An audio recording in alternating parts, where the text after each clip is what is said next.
రమ్మని పిలిచి మంచిగా మాట్లాడి బైక్ పైన వేరే చోటుకు తీసుకువెళ్ళి అంతమొందించి ఆత్మహత్యగా చిత్రీకరించే ప్రయత్నం చేశాడు. ఇదంతా శ్రీకాకుళం జిల్లాలో చోటు చేసుకుంది. ఈ ఘటన ఆలస్యంగా వెలుగులోకి వచ్చింది. మృతుడి బంధువుల ఫిర్యాదుతో మొత్తం హత్య ఉదంతం అంతా వెలుగులోకి వచ్చింది. మృతుడు ధర్మాన రమేష్, మీరు ఆర్టీవీ స్క్రీన్ పైన చూస్తున్నారు. ధర్మాన రమేష్ ఈ వ్యక్తిని చంపేశాడు. తన భార్యతో చాటింగ్ చేస్తున్నాడు అనే కోపంతో, అనుమానంతో ధర్మాన రమేష్ను ప్రాణం తీసేశాడు. ఇన్స్టాగ్రామ్లో చాటింగ్ చేస్తున్నాడు అనే అనుమానంతో నరేష్ను చంపేశాడు. ఆ తర్వాత దాన్ని ఆత్మహత్యగా చిత్రీకరించే ప్రయత్నం చేశాడు. మాట్లాడుకుందాం రమ్మని పిలిచాడు. ఆ దృశ్యాలు కూడా ఒకచోట సీసీ కెమెరాలో రికార్డ్ అయ్యాయి. ఆ తర్వాత ఆత్మహత్యగా చిత్రీకరించే ప్రయత్నం చేశాడు. మృతుడి బంధువుల ఫిర్యాదుతో హత్య ఉదంతం మొత్తం వెలుగులోకి వచ్చింది. శ్రీకాకుళం జిల్లా కేశవలాదిపురం గ్రామానికి చెందిన సంతోష్, రమ్య ఇద్దరు భార్యాభర్తలు. రమ్యకు ఇన్స్టాగ్రామ్లో సీతం వలస గ్రామానికి చెందిన ధర్మాన రమేష్ పరిచయం అయ్యాడు. ఈ పరిచయం కాస్త వాళ్ళ మధ్య చాటింగ్ వరకు వెళ్ళింది. తన భార్యతో రమేష్ చాటింగ్ చేయడాన్ని తట్టుకోలేకపోయాడు సంతోష్. మాట్లాడుకుందాం రమ్మని పిలిచాడు. ఆ దృశ్యాలు మీరు ఆర్టీవీ స్క్రీన్ పైన చూస్తున్నారు. ఇవే ధర్మాన రమేష్ చివరి దృశ్యాలు. మాట్లాడుకుందాం రమ్మని పిలిచాడు. అక్కడికి వచ్చిన తర్వాత ఇద్దరు కలిసి మాట్లాడుకుంటున్నట్టుగా ఆ దృశ్యాల్లో ఉన్నాయి. భర్త ధర్మాన రమేష్తో మాట్లాడుతున్నట్టుగా నటించాడు. ఆ తర్వాత బైక్పై వెళ్తున్నారు. బైక్పై తీసుకువెళ్తున్న దృశ్యాలు కూడా మనం ఆర్టీవీ స్క్రీన్ పైన చూడొచ్చు. బైక్పై తీసుకువెళ్ళి చంపేశాడు. రమేష్ హత్యకు మరో 6 సహకరించినట్టుగా తెలుస్తోంది. రమేష్ను మాట్లాడుకుందాం రమ్మని చెప్పి నమ్మించి చంపేశాడు. తన భార్య రమ్యతో మర్మాంగాలపై కొట్టించి చంపేశాడు. రమేష్ భార్యను కూడా అక్కడికి తీసుకొచ్చాడు మాట్లాడుకుందాం రమ్మని. ఆ తర్వాత భార్యతోనే రమేష్ మర్మాంగాలపై అతి దారుణంగా, అతి కిరాతకంగా కొట్టించి చంపేశాడు. ఈ హత్యకు మరో 6 సహకరించినట్టుగా తెలుస్తోంది. భార్య రమ్య కూడా సహకరించింది. మరో 6 సహకరించినట్టుగా తెలుస్తోంది. అనంతరం రమేష్ తన స్వగ్రామంలోని చెట్టుకు ఉరివేసుకున్నట్టుగా చిత్రీకరించాడు. రమేష్ది ఆత్మహత్యగా పోలీసులు కూడా ధృవీకరించినట్టుగా తెలుస్తోంది. రమేష్ మృతిపై కుటుంబ సభ్యులు అనుమానాన్ని వ్యక్తం చేశారు. రమేష్తో రమ్య భర్త కలిసి ఉన్న సీసీ ఫుటేజ్ను సేకరించారు. సీసీ ఫుటేజ్తో జిల్లా ఎస్పీకి ఫిర్యాదు చేశారు. దీంతో మొత్తం ఈ ఘటనంతా వెలుగులోకి వచ్చింది. ప్రస్తుతం రమ్య భర్త సంతోష్ ఇద్దరు కూడా పరారీలో ఉన్నట్టుగా తెలుస్తోంది. వారికి సహకరించిన 6 వ్యక్తులు కోసం పోలీసులు గాలిస్తున్నారు. డిఎస్పీ నేతృత్వంలో కేసును రీఓపెన్ చేయించి దర్యాప్తు చేయాలి అని ఎస్పీ మహేశ్వర్ రెడ్డి ఆదేశాలు జారీ చేశారు. రమేష్ బంధువులు మాట్లాడారు. ఒకసారి రమేష్ బంధువులు ఏం మాట్లాడారో చూద్దాం.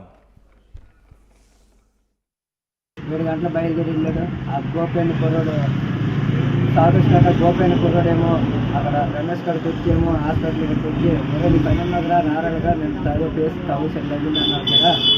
అదేదో డీల్ చేసాక నీకు నీ మీదకి ఏది రాని కానీ ఎలాగైతే డీల్ చేసుకొని మళ్ళీ తిరిగి నీకు మళ్ళీ హాస్పిటల్కి తీసుకొస్తాడురా అని అలాగా గంట సేపు నిలబడిపోయి డాక్టర్లు వాళ్ళు కనుక్కొని నెలలో పెద్దమల్లి ఆయన తీసుకెళ్ళాడు. అది సాధుష్క భాగం వాళ్ళని తీసుకెళ్ళామంటే అక్కడ ఒక 60-70 మంది అందరూ కోపీలు ఈ కుర్రోడిని రమేష్ అనే కుర్రోడిని చాలా బాధ పెట్టి మనిషి దెబ్బ కొట్టేసి వాళ్ళు చాలా హింస చేస్తారు. చేసిన తర్వాత బాగా పొలంలోకి ఇది అయిపోయిన తర్వాత మళ్ళీ ఒక కుర్రోళ్ళేమో బండి మధ్యలో కోతిని పెట్టి మనిషి పడిపోతారు ఏం చేస్తారు అక్కడ ఆ ప్రాంతం 60-70 స్పీడ్లో ఆ తోటలో తీసుకెళ్ళారు. ఆ తీసుకెళ్ళడం కూడా కిన్నెరలో స్పీడ్ కనపడతాయి. కిన్నెర చూసినాము చాలా పిల్లలు అందరూ కూడా చూస్తున్నారు. కుర్రోడు పడిపోతారు ఏమన్నారంటే బాగోలేదు హాస్పిటల్ తీసుకెళ్తాము అని అనిపిస్తాను. ఆ కుర్రోడు కూడా తీసుకెళ్ళేటప్పుడు ఊళ్ళో తల్లిదండ్రులకి ఎంత కూడా చెప్తామని అనకంటే ఎవరు పడుకోకంట ఎవరు మా బంధు ఎవరిని తీసుకెళ్ళకంటారు. సొంత వాడు గోపేని కుర్రోడు తీసుకెళ్ళి మా పొద్దున్నంత అయ్యంగా ఇదేసి మరీ ఘోరంగా కనిపించి ఆడే చనిపోయాడు అనేసి ఫోన్ చేసి రమ్య అనే అమ్మాయితో రమేష్ అనే కుర్రోడు అనగా మా తమ్ముడు గత నెల 7వ నెల 26వ తారీఖున చాట్ చేస్తున్న విషయం ఎవరో మన రమ్య వల్ల ఆయన తెలుసుకొని మా ఊరు వచ్చి బెదిరించడం జరిగింది. అయితే ఈ రమ్య అనే అమ్మాయితో పరిచయం చేసినటువంటి వ్యక్తి ఈ గోపి అనే కుర్రాడు ఆ మరుసటి రోజు మార్నింగ్ మా తమ్ముడు రామ్మోహన్ హాస్పిటల్లో వర్క్ చేసుకుంటే అక్కడికి వెళ్ళి అరే రాత్రి దాకా గొడవ అయిందంట కదా, ఇలాగ నేను బెదిరించారంట కదా, వాళ్ళు మరలా రమ్మన్నారు రారా అని చెప్పేసి నా తమ్ముడు తీసుకెళ్లే ప్రయత్నం చేస్తున్నప్పుడు మా తమ్ముడు చెప్పాడు, అదేంటో రాత్రి అంతా నేను వాళ్ళతో మాట్లాడుకున్నాను, రాత్రి నాకు చెప్పారు ఇలాగ వెళ్తే బాగోదు మరి చెప్తాను. నేను కూడా సరే అని నేను అమ్మాయి చెప్తాను. ఆమె ఇప్పుడు నువ్వెందుకు మళ్ళీ వచ్చావు, నువ్వెందుకు మళ్ళీ నీగారెడ్డి పిలిపిస్తాను, అదేలా దాని గురించి మాట్లాడదాం వెళ్ళి అవి అక్కడ విషయాన్ని క్లియర్ చేసుకుని వచ్చేది, నీకేట అవ్వదు, నీకు ఎటువంటి ఇబ్బంది కలగకుండా, నీకు ఎటువంటి ప్రబంధం కలగకుండా నేను దగ్గర నేను తీసుకుని వెళ్ళి నేను అక్కడ సెటిల్ చేసి నేను తీసుకుని వస్తానని చెప్పేసి మా తమ్ముడు నమ్మించి వెనక ధర్మ రమేష్ నమ్మించి ఇక్కడ ఏ హాస్పిటల్ అయితే వర్క్ చేస్తున్నా రామ్మోహన్ హాస్పిటల్ నుంచి మరి అక్కడ అడిగి తీసుకుని రావడం జరిగింది. అక్కడికి వెళ్ళిన తర్వాత అక్కడ ఈ అబ్బాయి కొట్టాడంట, గోపిని కొరడ కొట్టాడంట, రమ్యని అమ్మాయి కొట్టిందంట, అక్కడ ఇంకా ఊళ్ళో ఉన్నటువంటి 45 కొట్టారంట. కొట్టిన తర్వాత అక్కడ జరిగినటువంటి విషయాన్ని బట్టి వెంటనే అక్కడ మొబైల్ ఛార్జింగ్ పెట్టుకుంటున్న టైంలో ఆ రూమ్లో తీసుకెళ్ళి రూమ్లో బయటకు వస్తున్న సందర్భంలో మరలా మా తమ్ముడిని ఆ తలుపులు వేసి అక్కడ కొట్టి అక్కడ హింసించి నానా రకాలుగా ఇబ్బంది పెట్టేసరికి మా తమ్ముడు ఆ సందర్భంలోనే మరి స్పృహ కోల్పోయినట్టుగా టైంలో తీసుకుని వచ్చి బండి మీద ముగ్గురు అదే ఏ గోపెట్టి తీసుకెళ్ళి ఆ గోపుతో పాటు పొలం తీసుకుని వెళ్ళి మధ్యలో తీసుకుపెట్టి ఈ ముగ్గురు కలిపి వచ్చి మా ఊరు తోటలో అబ్బాయికి ఉరేసడం జరిగింది. అదే విషయాన్ని మేము తర్వాత సీసీ కెమెరా ఫుటేజ్ ద్వారా మేము చూసాము, ఎవరెవరు ఉన్నారో చూసేసరికి ఆ కెమెరాలు ముగ్గురు మాకు కనిపించారు. మరి ఎస్పీ గారిని కలిసాము. మరి మహేశ్వర్ రెడ్డి గారు మరి మాకు చెప్పారు, అయ్యా ఖచ్చితంగా మీకు న్యాయం చేస్తాం, మీ వారి తరఫున ఖచ్చితంగా న్యాయం ఉంటే ఈ న్యాయం చేసి సదరు అధికారుల మీద మేము చర్యలు తీసుకుంటామని చెప్పారు. తర్వాత ఈరోజు డిఎస్పీ గారిని కూడా మేము కలవడం జరిగింది. ఆ డిఎస్పీ గారి సముఖానికి ఈరోజు మేము వెళ్ళాము. ఒక 4 మంది తీసుకుని వెళ్ళిన తర్వాత అక్కడ వాళ్ళతో మాట్లాడి డిఎస్పీ గారిని కూడా మేము సంప్రదించడం జరిగింది. మరి డిఎస్పీ గారు కూడా మరి మంచిగా సానుకూలంగా స్పందించారు, ఖచ్చితంగా మీకు న్యాయం చేస్తాము, ఈ పక్కన ఏ విధమైనటువంటి అన్యాయం జరిగిందో దాన్ని మేమే స్వయంగా వచ్చి దర్యాప్తు చేస్తామని చెప్పారు. ప్రస్తుతం పోలీసులు కేసును రీఓపెన్ చేసి విచారణ చేస్తున్నారు.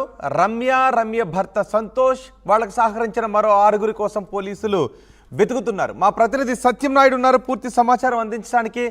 సత్యంనాయుడు, అసలు పోలీసులు దీన్ని ఆత్మహత్య కేసుగా ఎలా క్లోజ్ చేశారు, ఇప్పుడు మళ్ళీ రీఓపెన్ చేసి విచారణ ఏ విధంగా చేస్తున్నారు? ప్రస్తుతం రమేష్ని చంపిన రమ్య భర్త మరో 6 ఎక్కడున్నట్టుగా తెలుస్తోంది.